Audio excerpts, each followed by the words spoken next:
জান্নাত না। আর এই জায়গায় চিরকাল কেউ শান্তিতে থাকবে না, চিরকাল চিরস্থায়ী জীবন না। কেউ যদি এই জায়গায় চিরকাল থাকার আর চিরস্থায়ী শান্তির জায়গা বানাতে চেষ্টা করবে, তাহলে সে আরো মুসিবতের মধ্যে পড়বে।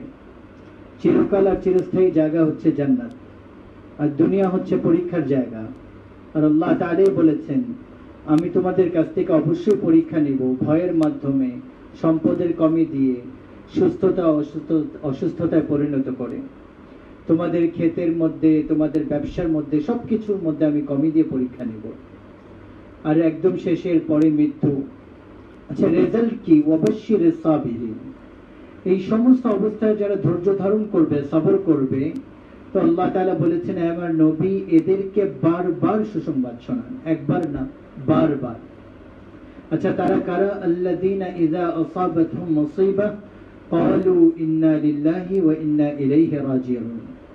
যখন তাদের উপর কোন অবস্থা আসে, তখন তারা উল্টাপাল্টা কথা বলে না বা অভিযোগ করে না। তারা বলে, আমরাও আল্লাহর পক্ষ থেকে, এই অবস্থা আল্লাহর পক্ষ থেকে আসছে, আমাদেরকে আল্লাহর দিকেই ফিরত যেতে হবে। উলাইকা আলাইহিম সালাওয়াতুম মির রাব্বিহিম ওয়া রাহমাহ ওয়া উলাইকা হুমুল মুহতাদুন।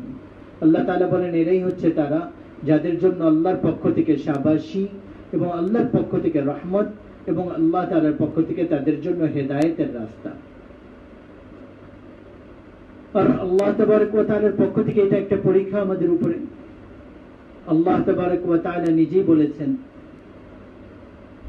এই পুরো অবস্থার বর্ণনা তিন ভাবে বর্ণনা করেছেন। ওয়ানাবলুকুম বিশ-শাররি ওয়াল খাইরি ফিতনা সুম্মা ইলাইনা তুরজাউন। আল্লাহ বলেছেন, আমি তোমাদেরকে ভালো এবং খারাপ অবস্থা দিয়ে পরীক্ষা নিব, আর তারপরে তোমরা আমার দিকেই ফেরত আসতে হবে, পরীক্ষায় উত্তীর্ণ হয়ে বা ফেল হয়ে। তো এই দিক দিয়ে এটা প্রথম না, এরকম মুসিবত এর আগে ইতিহাস দেখলে পাওয়া যায়, অনেকবার আসছে। কিন্তু যেহেতু আগে এত বেশি সম্পর্ক দেশ বিদেশের সাথে ছিল না, তো যে দেশে হতো ওই দেশেই হতো।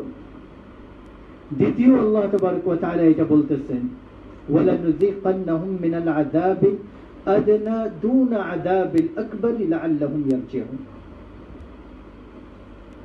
যে আমি, আল্লাহ বলতেছেন, আমি তাদেরকে ছোট ছোট আযাব দেব, বড় না। দুনিয়াতে বড় আযাব কোনটা? বড় আযাব হচ্ছে আন-নারুল কুবরা ফায়ুআযিবুহুল্লাহুল আযাবাল আকবার। ওটা হচ্ছে আখিরাতের আযাব, আখিরাতের শাস্তি। আর দুনিয়াতে এই আয়াতের মধ্যে আল্লাহ তাআলা বলতেছেন যে আমি তোমাদেরকে ছোট ছোট কষ্টগুলা, ছোট ছোট মুসিবত দিব, বড়গুলা দিব না। কেন? লাআল্লাহুম ইয়ারজিউন, যাতে করে তোমরা আমার দিকে ফেরত আসো, তওবা করে আমার দিকে ফেরত আসো।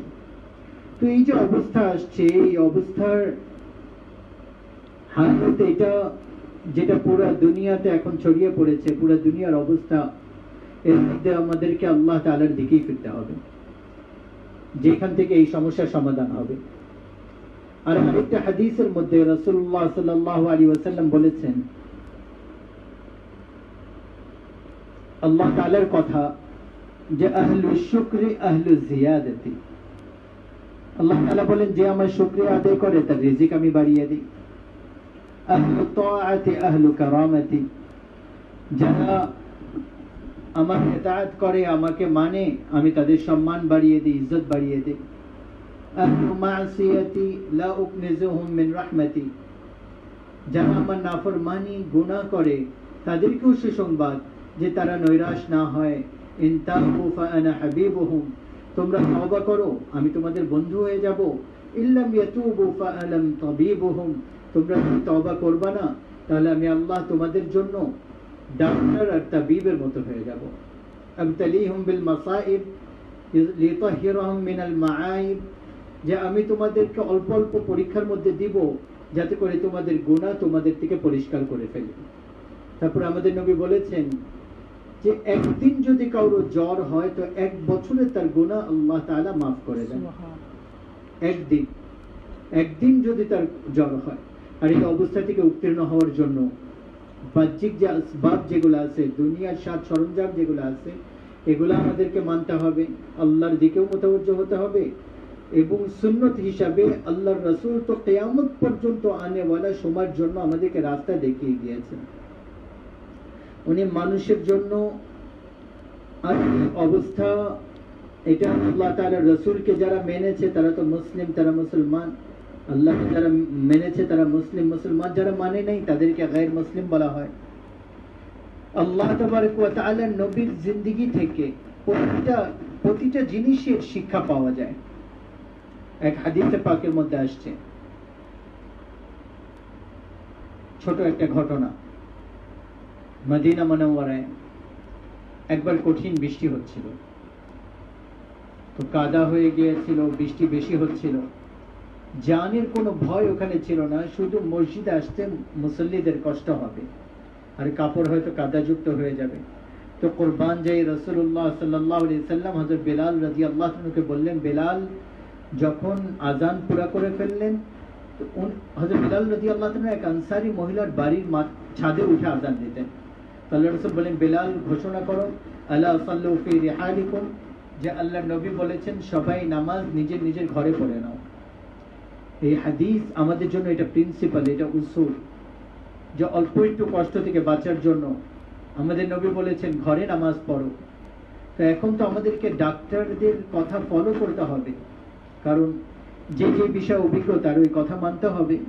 ওনারা যখন এই কথা বলতেছেন, আর মুফতি তাকি উসমানী সাহেব ওই বিষয়ে মুতাদিল একটা ফতোয়া দিয়েছেন, এই জন্য আমাদেরকে এই সময় এটা মানা উচিত যে ডাক্তার এবং রাষ্ট্রের পক্ষ থেকে আমাদেরকে যে আদেশগুলো করা হয়েছে এগুলো আমরা শুনি। আর আরেকটা এটা যে একটা ভালো দিক আছে এটার, যে ঘরগুলোকে আমরা মসজিদ বানিয়ে নিই, প্রতিটা ঘর আমরা তালিম করি, কোরআনে তেলাওয়াত করি। এই হাদিস থেকে এই রাস্তা নেওয়া হয়েছে। আর একটা ভাইরাস যেটা এখন পুরো দুনিয়াতে একটা ভয়ের অবস্থা ছড়িয়ে ফেলেছে, এটা ভয়ঙ্কর ছায়া আমাদের দেশ বাংলাদেশের উপরেও এসেছে। যখন মানুষ এই ধরনের অবস্থা অতিবাহিত করে, তখন আমাদের ইসলাম তাকে ইহতিয়াতি তাদাবির, মানে নিজেদেরকে হেফাজতের সমস্ত রাস্তা অবলম্বন করতে বলে। এর দ্বারা নিজেদের হেফাজত, নিজেদের সংরক্ষণ করা। আর আমাদের রাষ্ট্রের পক্ষ থেকে আর ডাক্তারদের পক্ষ থেকে যে হেদায়েতগুলো দেওয়া হচ্ছে ওগুলাও আমাদেরকে মানতে হবে। ওই অনুযায়ী আমরা আমাদের জীবনের পদ্ধতিকে এখন চালাতে হবে। তার মধ্যে বিশেষভাবে ওনারা আমাদেরকে বারবার বলতেছেন যে সাবান দিয়ে বারবার হাত ধুতে হবে, কুলি করতে হবে, নাকে পানি দিতে হবে, চেহারা ধুতে হবে, হাত পাও ধুতে হবে। এই ভাইরাস থেকে আমাদের বাঁচার এটা অনেক বড় একটা মাধ্যম হবে। আর এটা তো আমরা দেখতেছি যে এই জিনিস তো আমাদের ইসলাম আমাদেরকে অজুর মাধ্যমে 1400 বছর আগে আমাদেরকে শিখিয়ে দিয়েছে।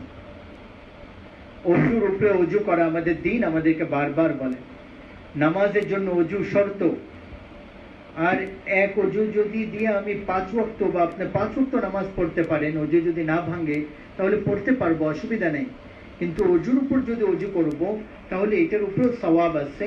আর এটা ভাইরাস থেকে হেফাজতের অনেক বড় একটা রাস্তা, যেটা আল্লাহ রাসূল আমাদেরকে 1400 বছর আগে আমাদের দিন, আমাদের ইসলাম আমাদেরকে শিখিয়েছেন। সায়েন্স তো এখনো রাসূলুল্লাহ সাল্লাল্লাহু আলাইহি ওয়াসাল্লামের সুন্নতের উপর পরিপূর্ণ জ্ঞান অর্জন করতে পারেন। আর দ্বিতীয় কথা, যখন এরকম মহামারী ছড়িয়ে পড়ে, তো এই বিশ্বাসের উপর কখনো দুর্বলতা না আসে যে কুল্লু মিন ইনদিল্লাহ, যা কিছু হচ্ছে আল্লাহ তাআলার পক্ষ থেকে হচ্ছে। আল্লাহ তাআলার আদেশ ছাড়া একটা পাতাও পড়তে পারে না বা একটা পাতাও নড়তে পারে না। যদি আমাদের কোনো অসুস্থতা আমাদেরকে ধরেও ফেলে, আল্লাহ না করেন, আল্লাহ হেফাজত করেন, তাহলে এটা আল্লাহর আদেশ ছাড়া সম্ভব না। আর এই অসুস্থতা থেকে মৃত্যু আল্লাহ তাআলার ইজাজত ছাড়া কোনো অবস্থাতেই সম্ভব না। আর যদি উনি চান তাহলে আমাদের হেফাজত করবেন, যদি উনি চান তাহলে এই অসুস্থতা দিয়ে মৃত্যুর দিকে নিয়ে যাবেন। তো এই আকীদা, এই বিশ্বাস আমাদের সর্ব অবস্থায় আমাদের অন্তরের মধ্যে এটা থাকা দরকার যে আমাদের সমস্ত মামলা, আমাদের সমস্ত লেনদেন সবকিছু আল্লাহ তাআলার হাতে। কিন্তু দুনিয়া যেহেতু আসবাবের দুনিয়া, এই জন্য হেফাজতি তাদাবির এটা আমাদেরকে অবলম্বন করতে হবে।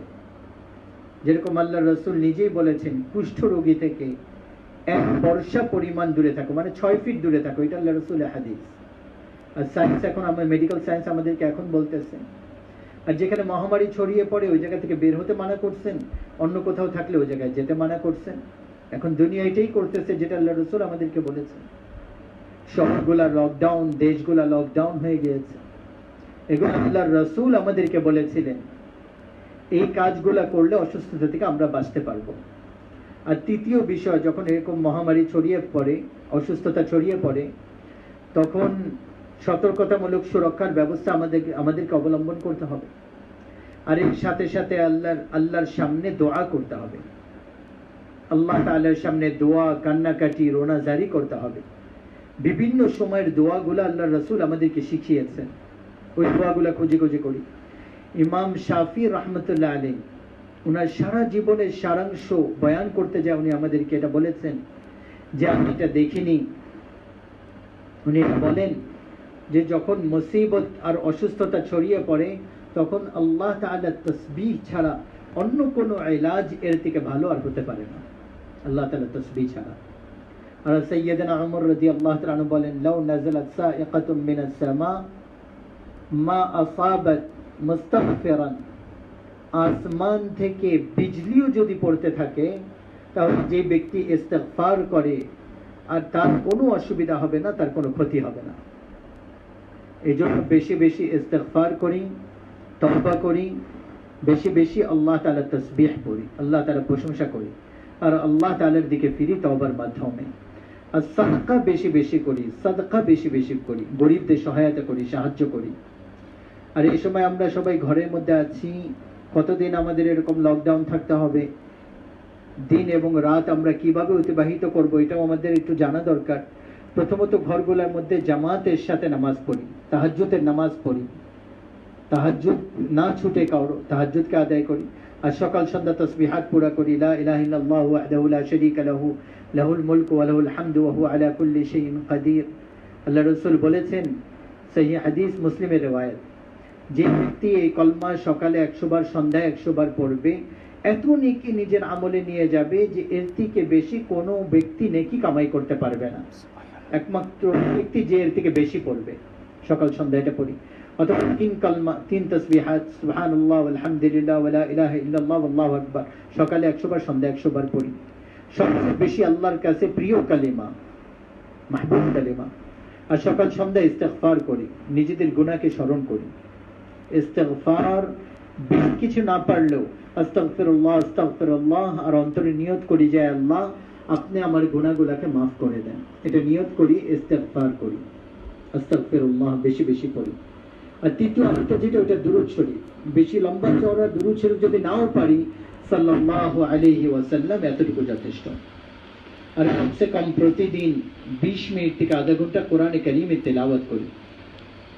আর 24 ঘন্টায় একবার কমসে কম আল্লাহ তাআলার সামনে বসি, ইনফিরাদি ভাবে আজিজি এবং ইনকিসারির সাথে দোয়া করি, নিজের জন্য, বিবি বাচ্চার জন্য, মা বাবার জন্য, পাড়া প্রতিবেশীর জন্য, দেশের জন্য, পুরো দুনিয়ার মুসলমানের জন্য, পুরো দুনিয়ার গায়র মুসলমানদের হেদায়েতের জন্য।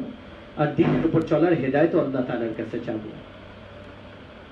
এগুলো তো আমরা দ্বীনের লাইনে করতে পারি। এর সাথেও আমরা আমাদের সময়কে ব্যবহার করি। ঘরের মধ্যে যেহেতু আমরা লম্বা সময় পেয়েছি, আমরা পড়ালেখা করি, দুনিয়াবি লাইনে পড়ালেখা করে আগে বাড়িয়ে নেই, দ্বীনের লাইনেও আমরা পড়ালেখা করি। সাহাবাদের জিন্দেগি, সাহাবিয়াদের জিন্দেগি, আল্লাহ রাসূলের জিন্দেগি পড়ি। আর এই সময় কোরআন মুখস্থ করতে পারি, সূরা সহিহ করতে পারি, বিভিন্ন ভাষা আমরা শিখতে পারি এই সময়। তো ঘরে সময় নষ্ট না করে এভাবে আমরা আমাদের সময়কে ব্যবহার করি। আর একটু সময় আমরা এক্সারসাইজের জন্য বের করে নিতে পারি। যাদের জিমের ব্যবস্থা আছে ঘরে জিম করি, আর না হলে আমি একটু হাঁটা চলা করি। বিভিন্ন ধরনের যে এক্সারসাইজ যেগুলো আমরা ঘরের মধ্যে করতে পারি, যাতে করে আমাদের শরীর ওজনদার না হয়ে যায়। কারণ ঘরের মধ্যে বসে বসে খাওয়া দাওয়া করতেছি আর কাজ করতেছি না, তো ওজন বেড়ে যাচ্ছে। তো ওজন বেড়ে গেলে দিনের কাজ করতে অসুবিধা, দিনের কাজ করতে অসুবিধা, ওদিকেও আমরা খেয়াল করি। আল্লাহ তাআলা আমাদেরকে দুনিয়া এবং আখিরাতে সফলতা দান করেন, আর এই মুসিবত থেকে আপনাকে আমাকে হেফাজত করেন, দুনিয়ার মানুষকে হেফাজত করেন। ওয়া আখির দাওয়ানা আলহামদুলিল্লাহি রাব্বিল আলামিন।